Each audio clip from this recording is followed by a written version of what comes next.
Hi, y'all. My name's Jae. I work at Feminist Frequency. I run the Games and Online Harassment Hotline. And I think in 20 years, I want to imagine that the moral fight for abolition of police, prisons, and other carceral systems is won.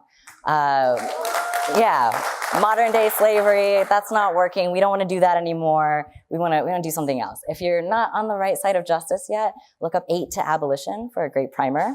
So in 20 years, we probably still have police and prisons in place, but we are divesting away from it and trying to find new alternatives.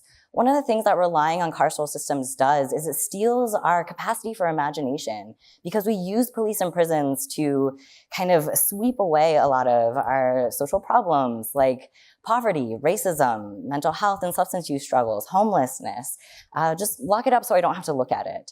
So it's not enough to actually just defund and dismantle. Those problems persist, and we need to come up with and build new alternatives for how we want to address those things and how we want to treat each other. And in 2043, one of the ways that we are doing that is by really wielding the imaginative power of video games. So what do some of these video games look like? I think instead of killing prostitutes for bonus points, we have games made by sex workers, sharing and exploring the ways that they create safety and justice for each other without police, because they have never been able to rely on police to help them rather than hurt them. The Boom and Sandbox games, right? That's come a long way.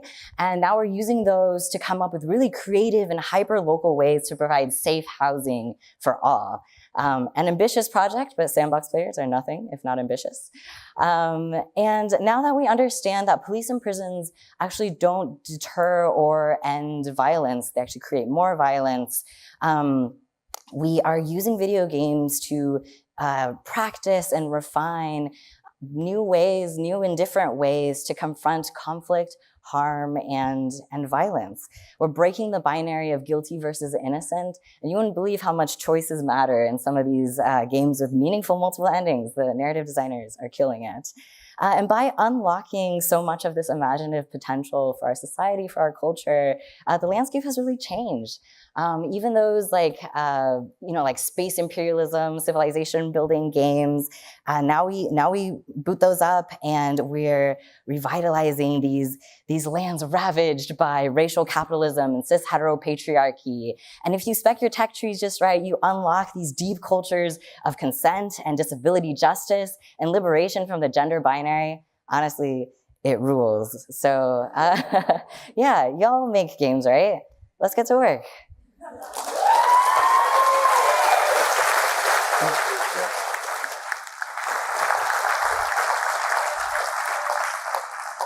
Oh, we got time for some more applause for Jae. That was some good stuff. We got some time. Let's come on now. That's good. Thank you.